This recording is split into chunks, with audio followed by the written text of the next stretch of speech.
चमनपुर जंगल के bus stop पर कुछ पक्षी खड़े होते हैं। तभी वहाँ पर एक 10 साल से 12 साल की एक छोटी सी चिड़िया आती है। वो वहाँ पर आकर, अंकल जी 2 रुपये दे दो ना, 1 रुपया भी चलेगा। 2 दिन से कुछ नहीं खाया है साहब जी, कुछ तो मदद करो साहब जी। तब तक आप लोग कमेंट पे बताएं 57 + 87 + 46 कितने होते हैं। ऐसे वो चिड़िया दोपहर तक भीख मांगकर अचानक से वहाँ से गायब हो जाती है। ऐसे ही अगले दिन सुबह बस स्टॉप पर आकर फिर से वहाँ पर भीख मांगने लग जाती है। ऐसे ही एक दिन बंटी नाम का एक बूढ़ा कबूतर उसी बस स्टॉप में बस का इंतजार कर रहा था। उसी वक्त वो चिड़िया बस स्टॉप में भीख मांगने के लिए आती है, लेकिन उस दिन उसे कोई भी पैसे नहीं देता। चल भाग यहाँ से, पता नहीं सुबह सुबह कहाँ से आ जाते हैं हमारा दिमाग खराब करने के लिए। हट।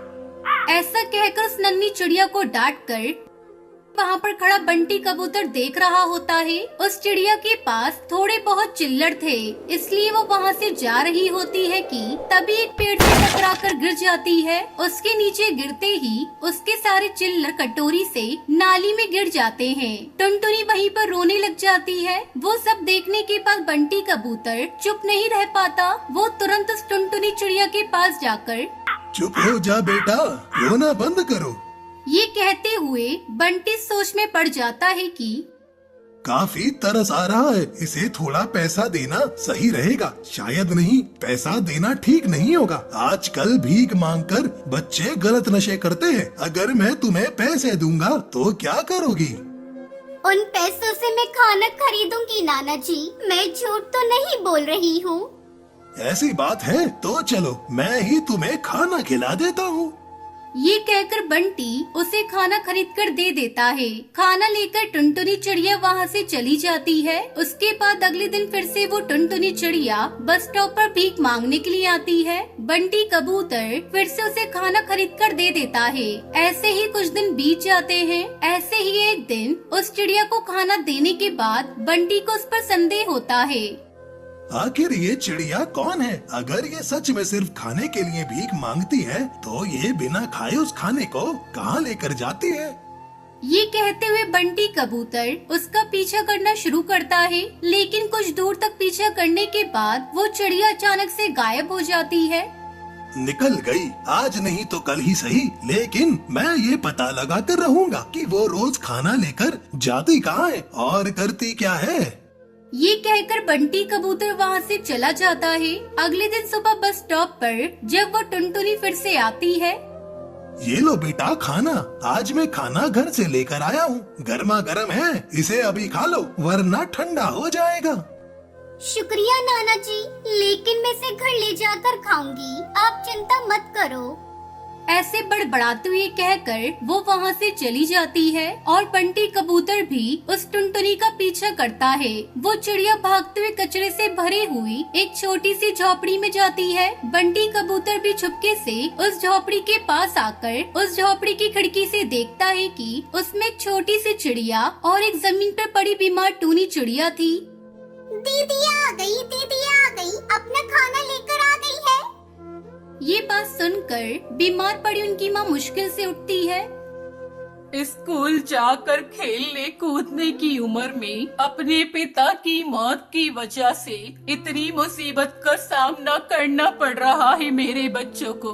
मेरी बेटी एक पैर से अपाहिज होने के बावजूद हमारे लिए रोज खाना लेकर आ रही है। पता नहीं कितने पंछियों के सामने हाथ फैला रही है। इस मुश्किल घड़ी में मेरी हालत भी ऐसी है कि मैं कुछ नहीं कर सकती। ये कहते हुए वो रोना शुरू कर देती है। चुप हो जाओ माँ, एक बार आपकी सेहत ठीक हो जाएगी तो हमारे साथ सब अच्छा ही होगा। ऊपर वाला हमारी मदद करेगा तो मैं और छोटी बहन फिर से स्कूल जाएंगे। पहले आप खाना खाकर इन दवाइयों को खा लो, वरना आपकी तबीयत और खराब हो जाएगी। ये सब देखने के बाद बंटी अपने आप को रोक नहीं पाता और झोपड़ी में अंदर आ जाता है। नाना जी आप यहाँ?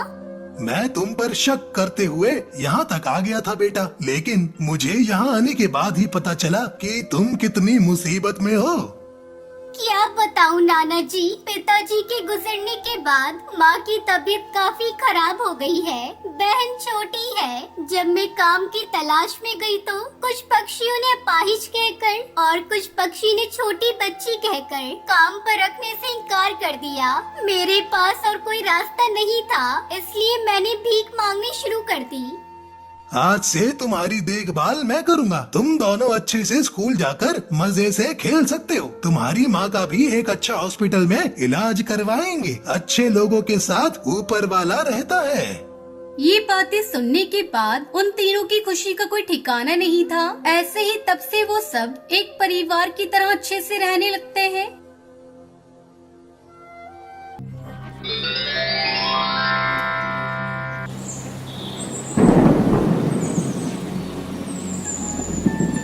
उत्तराखंड के जंगल में टुनटुनी चिड़िया अपने 2 बच्चों के साथ रहती थी। उसका पति बंटी कबूतर हीरे की खदान में काम करता था। एक दिन वो अपनी पत्नी टुनटुनी से कहता है, टुनटुनी, आज मेरी तबीयत कुछ ठीक नहीं लग रही है। आज मैं जल्दी घर आ जाऊंगा। जब आपकी तबीयत ठीक नहीं है तो हीरे की खदान में काम करने क्यों जा रहे हो? वैसे भी वहाँ सांस लेना मुश्किल है। कालू सेठ से आज छुट्टी ले लो। नहीं टुनटुनी, तुम्हें पता नहीं है सेठ कितना खड़ूस है। एक दिन नहीं गया तो पूरे महीने का पगार काट लेगा। इसी शर्त पर तो उसने मुझे नौकरी दी थी। तब तक आप लोग कमेंट पे बताएं कि आपको पता है लाल किला कहाँ पर है। ऐसा कहकर बंटी कबूतर कालू सेठ की हीरे की खदान में काम करने चला जाता है। बंटी कबूतर खदान में जाकर हीरे ढूंढने लगता है और खुदाई करने लगता है। हीरे की खदान में खुदाई करते करते वो बेहोश होकर नीचे गिर जाता है और फिर नहीं उठता। शाम तक बंटी कबूतर घर नहीं आया तो टुनटुनी चिड़िया को उसकी चिंता सताने लगी। बच्चों, अभी तक तुम्हारे पापा घर नहीं आए। मैं तुम्हारे पापा को देखने जा रही हूँ। रात होने को आ रही है। ठीक है माँ, तुम जाओ, मैं टुन्नू का ध्यान रखूंगी। टुनटुनी सीधा कालू सेठ के पास जाती है। सेठ जी, अभी तक मेरे पति घर नहीं आए। सुबह उनकी तबीयत भी ठीक नहीं थी। अरे मैं क्या जानूँ तेरा पति कहाँ है? कम बखत ने अभी तक एक भी हीरा ढूंढ कर नहीं निकाला और बिना काम किए तनख्वाह पर तनख्वाह चाहिए बस। ऐसी खरी खोटी बातें सुनकर टुनटुनी परेशान हो जाती है। वो सोचने लगती है, आखिर सुनहरी के पापू गए तो कहाँ गए? टुनटुनी अपने पति को ढूंढने लगती है और उसी खदान के अंदर पहुंचती है और वहाँ बंटी जमीन पर पड़ा मिलता है। उसके पास एक नीला हीरा पड़ा था। वो बहुत तेज चमक रहा था। हाय रब्बा, ये क्या हो गया आपको? आंखें खोलिए। आंखें खोलिए बंटी जी, आंखें खोलिए। बंटी का पूरा शरीर ठंडा पड़ चुका था। अब मेरे बच्चों का क्या होगा? कहा था आज मत जाओ हीरे की खदान में, लेकिन तुमने मेरी एक न सुनी। टुनटुनी रोती हुई घर आती है और साथ में वो जादुई नीलम हीरा अपने साथ ले आती है। उसकी दुनिया उजड़ चुकी थी। बच्चे भी पिता की मौत की खबर सुनकर रोने लगते हैं। कई दिन इसी तरह बीत जाते हैं। घर में चूल्हा तक नहीं जला था। मम्मी, भूख लगी है, कुछ खाने को दो ना। दुखी टुनटुनी कालू सेठ के पास इस उम्मीद से जाती है कि कभी बंटी की तनख्वाह उसे मिल जाए ताकि कुछ दिन तक तो उसको सहारा लग सके। क्या रे, तेरे पति ने जो मेरा नुकसान किया है उसकी भरपाई कौन करेगा? उसने मेरे पूरे 2 महीने बर्बाद किए और मुफ्त की तनख्वाह ली। तू भाग जा यहाँ से, नहीं तो तुझे भी मैं खदान के काम पर लगा दूंगा। ठीक है सेठ जी, मैं आपकी खदान में काम कर लूंगी, पर मेरे बच्चे कई दिनों से भूखे हैं। कुछ मेरे पति के पैसे मिल जाते तो मैं उन्हें भोजन करवा देती। फिर मैं आपके लिए हीरा खदान में काम कर लूंगी। ठीक है, ये ले 10 रुपए और इस महीने मुझे हीरा जरूर चाहिए, वरना मैं तेरा घर तुझसे छीन लूंगा। टुनटुनी चिड़िया उदास मन से भोजन लेकर घर जाती है और अपने बच्चों को बुलाती है। सुनहरी और टुन्नू, जल्दी इधर आओ, मैं तुम लोगों के लिए भोजन लेकर आई हूँ। माँ की आवाज सुनकर बच्चे भागकर बाहर आते हैं। दोनों बच्चे खाना खाने लगते हैं और टुनटुनी की नजर उस चमकीले हीरे पर जाती है। काश हमारी किस्मत भी इस हीरे की तरह चमक जाए। अगर सेठ की खदान में काम नहीं करा तो सेठ हमारा घर भी छीन लेगा। क्या करूं, कहाँ जाऊं, किससे मदद मांगूं? डर के मारे टुनटुनी कालू सेठ के घर नहीं जाती और उस चमकीले हीरे को अपने आंगन में अपनी पति की याद में मिट्टी में दबा देती है। मैं इस हीरे को बेचकर अपने खाने का गुजारा कर सकती थी, लेकिन कालू सेठ को पता चला तो वो मुझे जिंदा मार देगा। अगले दिन जब टुनटुनी अपने घर के आंगन में निकलती है तो उसके आश्चर्य का ठिकाना नहीं रहता। पूरे आंगन में हीरे की फसल उगी हुई थी। चारों ओर हरे भरे पेड़ पर नीले चमकते हीरे दिखाई दे रहे थे। ये देखकर टुनटुनी खुश हो जाती है और वो जल्दी जल्दी हीरो को तोड़कर बाजार में बेचने चली जाती है। अब उसका पहले से भी ज्यादा बड़ा घर था और घर में खाने पीने की कोई कमी नहीं होती। इस तरह टुनटुनी हीरे की खेती करके खुशी खुशी अपने बच्चों के साथ रहने लगती है।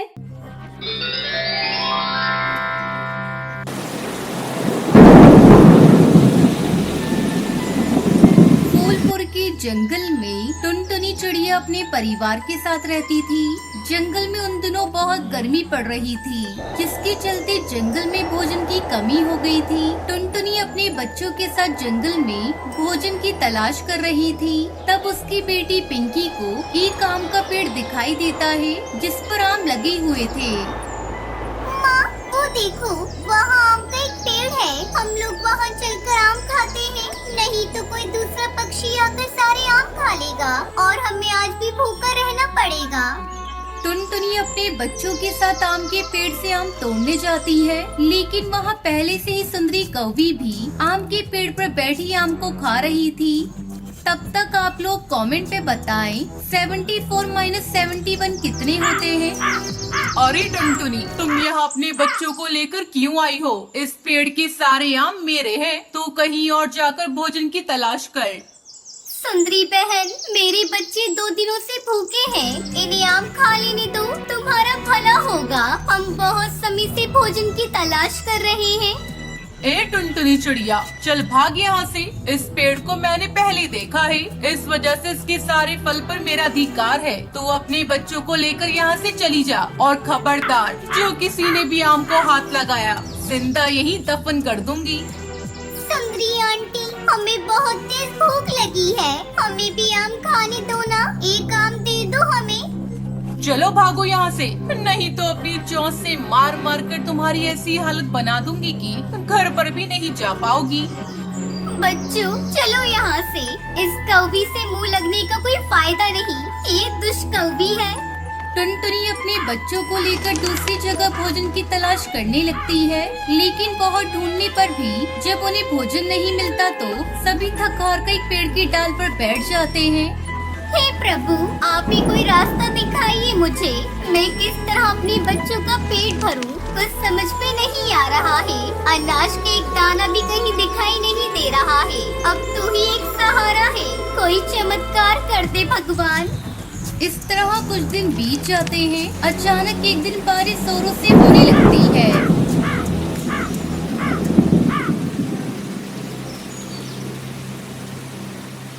पूरे जंगल में पानी भर जाता है। टुनटुनी के बच्चे खिड़की पर बैठकर बारिश के मजे ले रहे थे। तभी पिंकी को पानी में बहती हुई एक पोटली दिखाई देती है। अगले दिन बारिश रुकने पर जब पिंकी घर से बाहर निकलती है, तब उसके घर के बाहर वही पोटली दिखाई देती है जो कल पानी में बह रही थी।